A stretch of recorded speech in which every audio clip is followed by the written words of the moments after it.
And so it has begun. Candace Owens, girl, they are calling for you to be fired.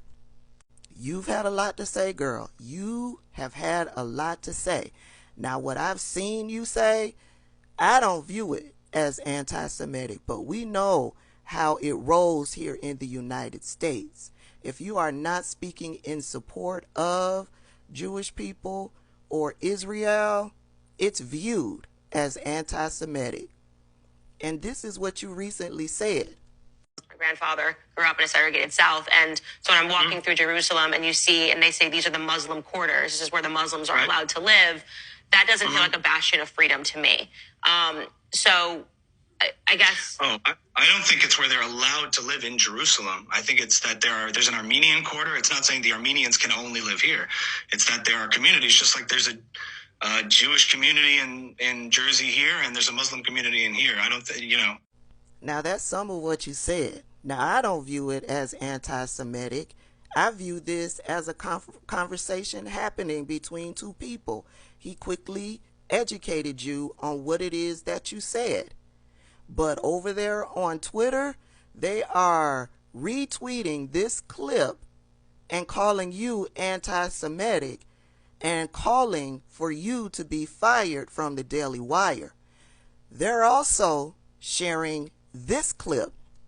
There are a lot of people in America that are sitting here going, okay, well, can you answer why Jews are so special? Because as white people in this country on university campuses, we are being taught that we are not allowed to have a voice. We have had to endure exactly what you're talking about, BLM. We've endured much worse than you have because it's in the actual textbooks. We are being told that we are systematically racist, that we are born wrong because of the color of our skin. And if we say anything, we'll lose everything. This is the typical experience on white campuses. So people, this is not whataboutism. This is like actually what we have been fighting for years. So it sort of arrived as, I think, for a lot of Americans, a surprise when they're saying, well, now that it's about Israel, which is something that's overseas, we need to, hand these university professors, we need to do something about this issue. Why weren't we trying to correct course on this issue? Why weren't donors pulling their funding out of these universities? Why weren't these same things being said for these last, I would say, 8 years of rampant BLM, white man can't do anything right, actively being taught in the classrooms? So there are people that are asking that question. Now, what I have said is that explicit calls for genocide, which was stunning to me to see that in Congress, are completely wrong. It is frankly crazy. I have not weighed in on the IDF's response in the same way that I have consistently said through every war, Ukraine and Russia, I don't want to be involved. I have said I don't want to be involved in Israel and Palestine, all of these conflicts. My consistency seems to offend people, right? But I haven't made a single tweet or a single comment on IDF's response in Palestine. I haven't said a single thing about that. I have said it is always sad when a child dies. And the lack of humanity that I have seen from both sides has been very troubling for me. But to say that I have to weigh in and suddenly wave an Israeli flag and say things that, because you decide that you get to use my platform because it's personal to you, how is that fair to people? How is that fair? And then to go a step further and to suggest that it might be anti-Semitic, which is basically silence is violence, as a leftist tactic, to me feels very extreme.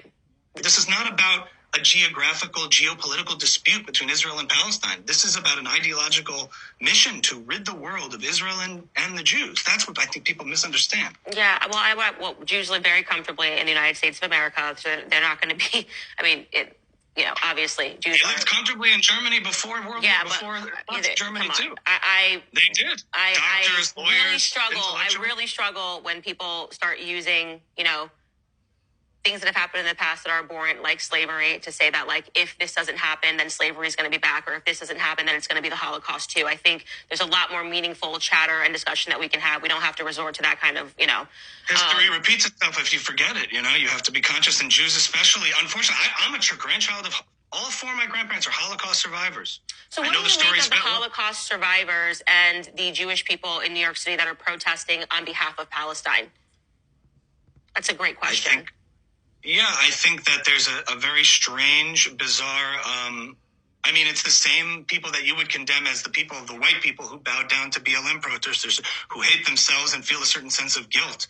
They feel a certain sense of, I think a lot of the ideologies on the woke left, to the extent that things are good and prosperous and virtuous, they condemn as bad. and the things that are broken, morally, and depraved, they see as good. This is the lens by which the far left views things. And I think these Jews that happen to be politically far left and maybe are not that connected to their Judaism or are maybe culturally Jewish, but don't have a strong Jewish upbringing. Not to say that politics and being a Jew go hand in hand with the same political identity. But my point is, just like the white people who in mass were bowing down and feeling guilty about themselves simply for being white, or people who feel guilty for being successful, or the anti-capitalists who say anyone who has something is necessarily bad. Some people buy into that sort of masochism of hating themselves and to gain favor with people who want their destruction. It's really sick. So would you say that in order to be a Christian, a Catholic, you have to support the Vatican? Like, you can't be a Jewish person that doesn't support the state of Israel. Is that what you're implying? Both of them are knuckleheads.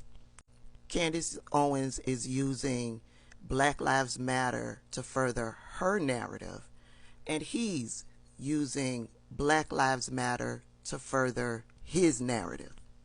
She's standing 10 toes down for white people, and she's using Black Lives Matter and the fact that black people are vocally correcting white people and their racism and educating them on black history.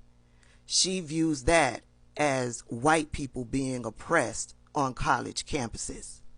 He's using Black Lives Matter to say that Jewish people who are standing in solidarity with Palestinians, that they are like white people who are feeling guilty, who are experiencing white guilt for how black people have been treated for hundreds of years.